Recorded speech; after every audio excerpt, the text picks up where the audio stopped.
Crucifixional live stream. Glad to have all of you beautiful people in. We are very excited, super excited to announce the release of our first book. It is called The Way of the Warrior Saint: How to Live a Crucifixional Life. We've worked on it hard. It's been a labor of love, and it is almost ready and available. You can get it this Monday, February 15, forgive me, Monday 15 at warriorsaints.org/book. And there you'll see a link to Amazon where you can get that on Monday. So we're so grateful. Like I say it all the time that I'm grateful to you, and I'm, thankful. And I don't have the words other than it doesn't feel like that's enough, but I'm grateful from my heart. And,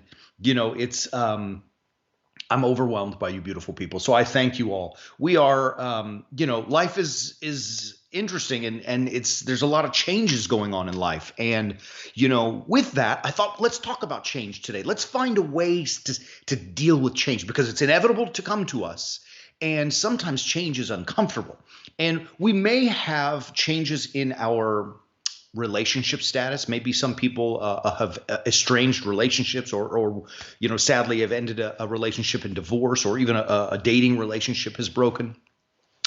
Sometimes those relationships are even between family members, fathers and sons and daughters and mothers and siblings. We may have had change in our physical health. I mean, some people may have gotten sick with a virus or something worse, cancer, God forbid, or some other heart disease, something.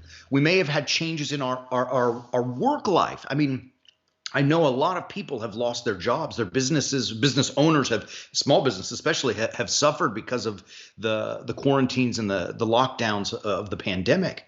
We may have had changes because of that and because of other things, our emotional mindset, where we are, inside. Right? We may have had changes just all over the place. And, also we may have felt change in the environment in which we live. I mean, things are very, very different, and there's some good and there's some not good that go with that. The question then is, when change happens, most people, not all of us, but most of us get uncomfortable because we like things. We're used to it. We like the patterns. We always say, well, why do we do this over and over? Because we like it. We like the patterns. It gives us boundaries and borders, and we know where the rules, the borders and the rules are that we can play the game of life in. That's why we like things, static and repeated. Having said that, change is inevitable. There is a time all over the place for change in our lives. We even hear God tell us in this beautiful text from Ecclesiastes chapter 3, which you see on your screen now, that talks about everything has its own time, everything has its own season, he says. A time for every matter under heaven, a time to be born, a time to die, to plant, to pluck up what is planted, to kill, to heal, to break down, to build up, to weep, to laugh, to mourn, dance. A time to cast away stones and a time to gather stones together, to embrace, to refrain from embracing, seek, lose, keep, cast away, rend, and sow. A time to keep silent and a time to speak, a time to love and a time to hate, a time for war and a time for peace. In everything, there is a time, and things will change from one to the other. Here in this beautiful text, you see a dichotomy. There's a left and a right, a black and a white, a war and a peace, a love and a hate, right? Everything is either or. And one comes and then the other follows, and back and forth. And when change comes, as we said, we get uncomfortable because we like the rhythm. I want to present to us an opportunity offer us a different way to think, to look for change as opportunity. Like, look, when things change, it's scary, but there's also potential and opportunity to do something radically different than what you have already been doing. You see, once we get in those patterns and those rhythms, those things that make us comfortable, those borders and boundaries that we talked about, we're pretty good. But then we become stagnant because we're stuck within those borders, right? I mean, like, that's just the comfort zone. And so we stay there because it's comfortable. With change, those borders and those boundaries are threatened and even shattered. And then it becomes uncomfortable.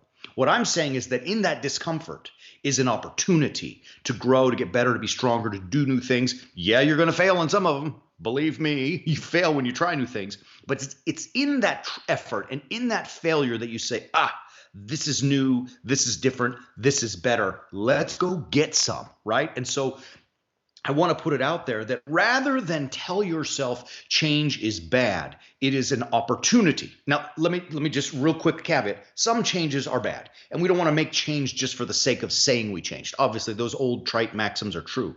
But in most cases, change presents to us an opportunity to become better and to make a powerful impact in the world, right? And there are some changes that are negative that we also have an opportunity to make ourselves better and to correct those changes out there, whether it be in the broken relationship or in our careers or whatever it may be, right? And so the first thing we have to do is remember, like when scary change comes, when change comes and it's scary, it's sometimes easy to feel alone and afraid in that, like, oh my gosh, how am I going to deal with it? Well, the first thing you're going to do is remember from the book of Isaiah that God has got your back, right? You can see in this beautiful verse from chapter 41, verse 10, that God's there. He's with you. He's got your right hand. He is going to get you through it. I don't mean that God's going to wave a magic wand and poof, everything's better.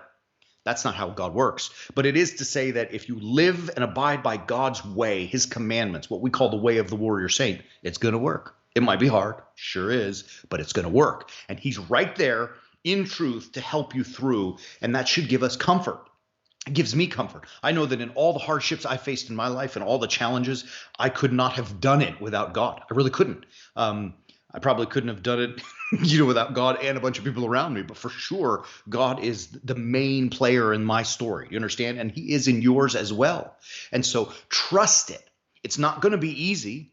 I mean, maybe sometimes, but most of the time it's not going to be easy, but it's not supposed to be. Change is hard. And because hard is good, right? I mean, that's the idea, is that change leads us, and even in spite of its difficulty, it leads us into new green pastures. And God is right there. He's with you. He's going to say, all right, son, daughter, I got you. So we take confidence first in God and trust and say, all right, I hear you, Lord. I'm with you. Let's go. And let's do the business, right? The second part about change is that, and so that takes first, before we finish that first one, you got to click it in your mind and remind yourself. I know that when change happens to me, sometimes it's easy to find myself on the verge of despair. But if I remind myself of this verse in Isaiah 41, I'm like, oh, okay, yeah, I'm close to despair, but God's there. He's got me. And I'm going to do what he says and follow his guidance and instruction. And you know what? Most of the time, it works out perfect. Really, it really does. The second thing is that as we look at this for an opportunity, I want you to not be afraid to try new things, nor to be scared to fail, right? Like, I mean, it's an interesting thing. I don't know how, these are old ideas and trite. I keep using that word, but they're really true. And as I've been reflecting on it more and more, I realize that anybody who stays on the fence in safety and in comfort, you don't know them. Their names are gone. You never remember them. When they die, they vanish into thin air as if they never existed. And their name ends up on a headstone in a cemetery that once their family goes, nobody knows who it is, right? Like it's gone. Those who are willing to overcome their fear and be brave through the fear by doing scary things often fail. I mean, I can speak to that myself. I've made a myriad of mistakes in my life. But in that, along with the getting up again and fighting through the discomfort of change, we find ourselves making interesting and powerful and awesome decisions. And those are the people whose names you remember, right? Like nobody remembers the guy who lost the battle, right? We just don't remember. We remember the major generals who won the battle, right? That's how life is. I mean, it's just, you don't remember those who stay in comfort. It's only those who are willing to be uncomfortable and get out there and use change as an opportunity to better themselves and to better the world. Those are the ones who we remember. And we remember because we see them make mistakes and fall and get back up and prevail, right? Like that's the idea. And so we have to recognize a couple of things here, and I'll wrap us up here today with this. Yeah, you're going to fail. You're supposed to, because in that you get better. Right. And yeah, it's uncomfortable. And yeah, nobody likes failure.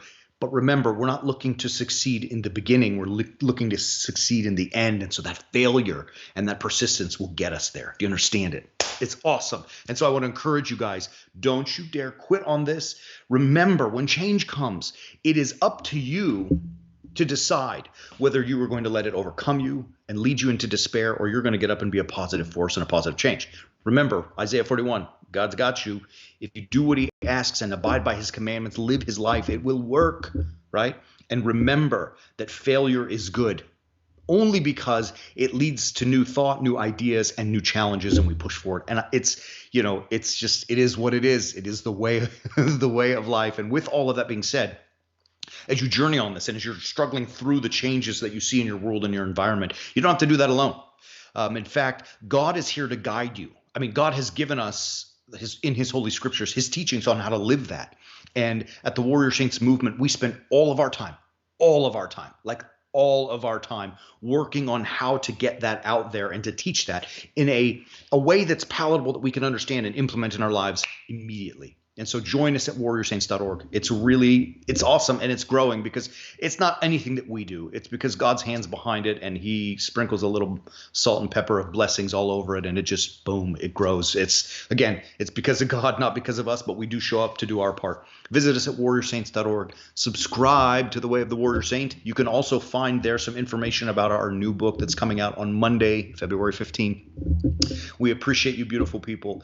Please pray for us as we do for you. And until tomorrow, keep walking on the way of the Warrior Saint.